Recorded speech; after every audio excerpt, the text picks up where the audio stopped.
Welcome to our intro to CodePeer 3.0. This webinar will give you a short introduction to CodePeer. We also have more materials on the website that you can study if you want to go more deeply into the innards of CodePeer. This webinar is going to be a relatively high-level introduction. We're also going to focus on some of the new features of CodePeer 3.0 and including some that we haven't demonstrated recently in our other webinars. So what makes CodePeer 3.0 new and interesting? Probably the most exciting thing that's been done with CodePeer over the past year has been qualification of CodePeer for use in safety-critical systems involving both avionics, as in DO 178B and C, and EN 50128, which is the standard use for high-speed rail. This was a tremendous amount of effort put into verifying that CodePeer does what it claims to do and sufficient to allow the tool to be used in environments where a high level of certification is required.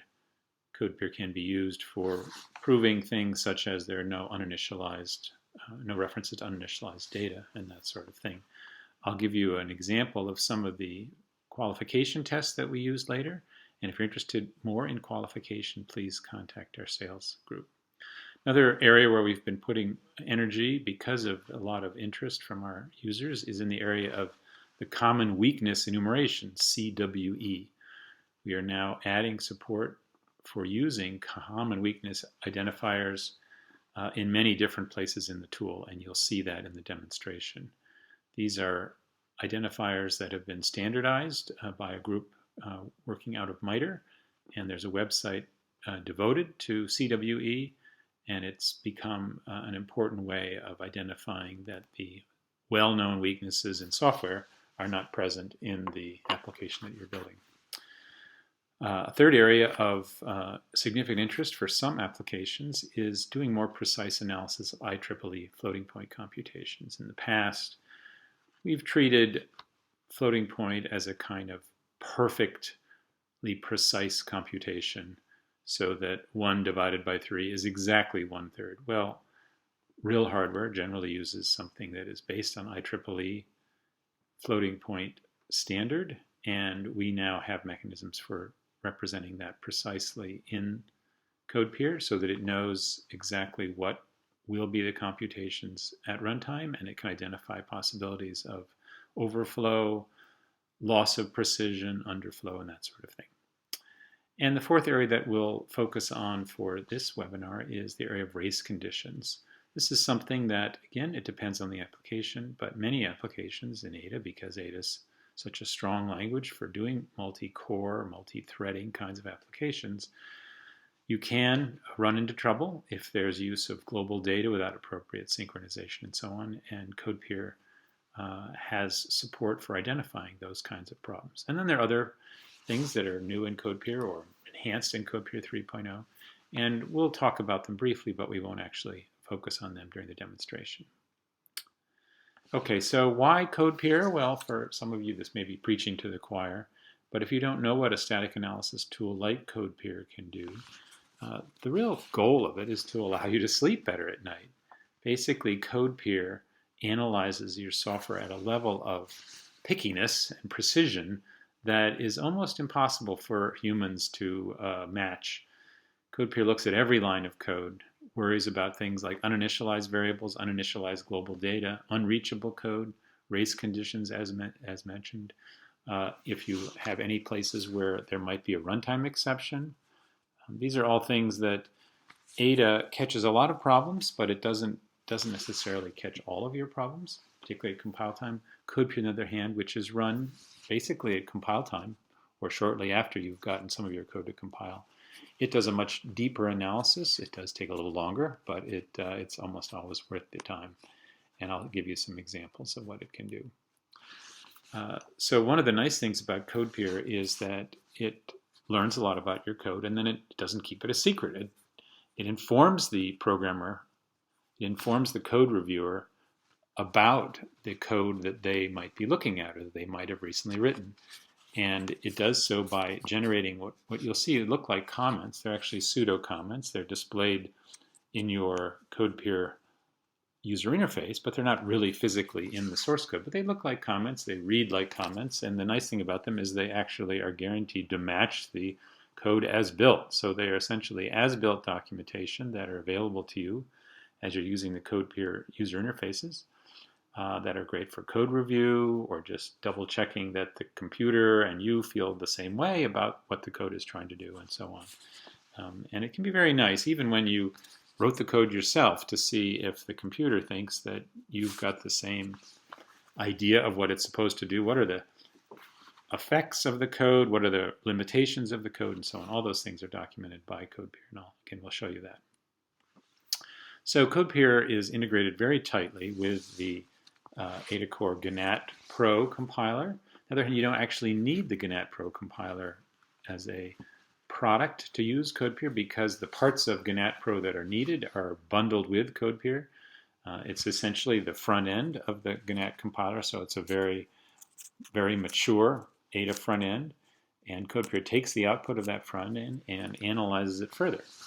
I'll give you a little diagram of how all that works, but let me say a few more things about the results that you'll actually see. So to do the job, it's really a one-button approach to using the CodePeer tool. You click the Analyze All button in the CodePeer menu, or there's also a Analyze ... if you want to be more specific about some of the options and so on. But in almost all cases, the first thing to do is just click Analyze All, and CodePeer will go to work on your source code and tell you hopefully a number of interesting things and allow you to understand your code better. The code the messages are represented in a kind of hierarchical setup where it gives you a high-level overview, and then you drill down to look at the individual files, and then finally all the way down to the source code if that's what you want to go. So a manager could just look at the high-level summary reports, and then let's say a team leader could drill down another level to see what files, where the messages are showing up, and then the developer or the QA engineer or the tester could drill all the way down to the source code if that's what they want. So here's a little spaghetti and meatballs diagram of what's going on with CodePeer. As mentioned, there's presumed to be a Gnat front end, and it does come bundled now, generating a tree representation of the user's program. We then translate that into a special thing we call the statically checkable intermediate language, skill. And we do that for all of the source code that you want to be analyzed. You don't have to have a whole program. It needs to be something that's compilable, a compilable subset of your program. And you can even analyze less than the whole compilable subset. You can compile some chunk and then analyze a smaller piece. But the individual pieces analyzed are represented as skill. And you start up CodePeer and you identify what files you want to be analyzed, and CodePeer then goes to town. It looks at all of the skill for all of the source files, and it attempts to understand what each function and procedure, what each subprogram is doing. It comes up with a summary of that. It represents that summary internally, and it also represents it in a way that is human readable, and we'll see some examples of that. The engine, the CodePeer engine, actually generates XML. That is then translated into various different representations. It's stored in the historical database, it's turned into browsable HTML, and it's made available to the GPS and GNAT-Bench user interfaces that we provide. And I will demonstrate the GPS user interface shortly. This is a screenshot. The general model of CodePeer is that it's a sort of a 3-panel or a 4-panel screen. You've got on the left edge the names of the source files in the project that you're analyzing. At the top there in the middle, we've got kind of a high-level overview, and then we drill down into the actual source code if we wish. And at the bottom are the individual messages that CodePeer generates to allow you to understand what's wrong or what might be wrong. Behind the scenes, what's really going on, to give you just a little sense of the underlying technology, what CodePeer is doing is it's effectively simulating what the program will do at runtime without actually having to run it. It essentially simulates it using mathematical approach to determine what are all the possible values that any given variable, any reference to a variable, that is, each time you reference x, let's say, it tries to figure out, well, what are the possible values at this point in the program of the variable x? Furthermore, if you have things like if x is greater than y, or x plus 3, or x times z, for every expression, it will also make an attempt to identify what are all the possible values. Might this expression be true or false? Would this expression perhaps violate some Ada runtime restriction, such as you can't say a sub I if I is a value that's outside the bounds of the array A. So it does this on every piece of code, but it also has to worry about data that's coming from the outside world into this piece of code. So you have a nice little algorithm, but generally there are inputs to the algorithm, and for those, CodePeer infers preconditions, effective preconditions, that are what are the limitations, the values that will work in the algorithm, and what are the values that are outside the range that this algorithm can handle.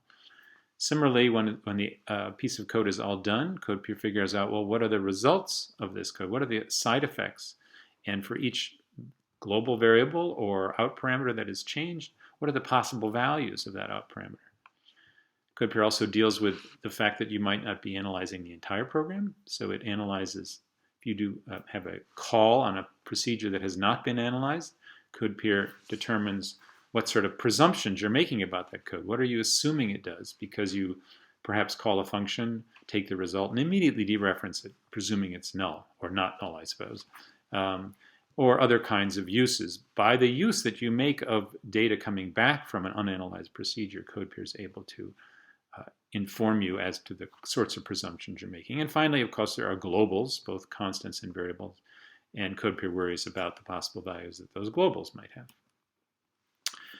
After it's done all this analysis, it then goes one more pass through the program, looking to see, are there any places where the program might fail at runtime? And there are various ways that a program can fail, an Ada program can fail.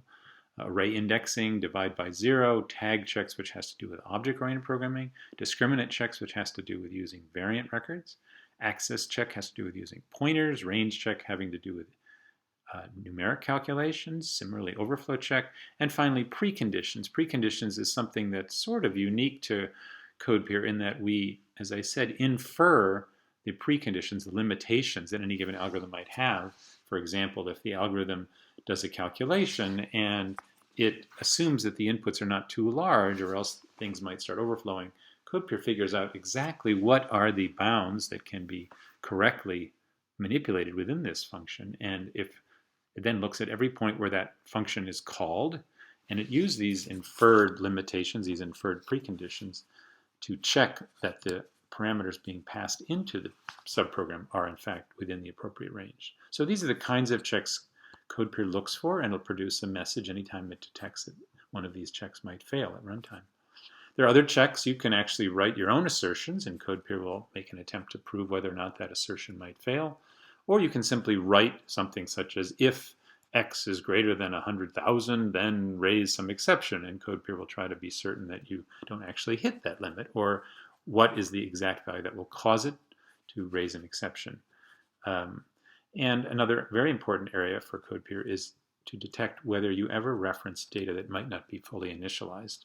This includes both an individual variable and also components of larger objects. Finally, there are a series of warnings that are based on simply looking at the code and looking to see whether it's suspicious. There's something funny about it. It may not necessarily die at runtime or come up with a strange answer, but it looks like maybe someone made a small mistake. For example, there's a piece of code that could never be executed. You say, if x is greater than y, then do the following.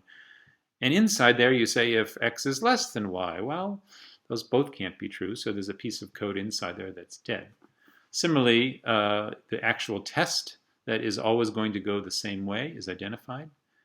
And there are a number of other cases where CodePeer has decided that this code looks suspicious. You make an assignment to x, and then you immediately write another value into x, so you ignore the value that you assign, and so on. And there's some other warnings which we'll demonstrate in this demo coming up.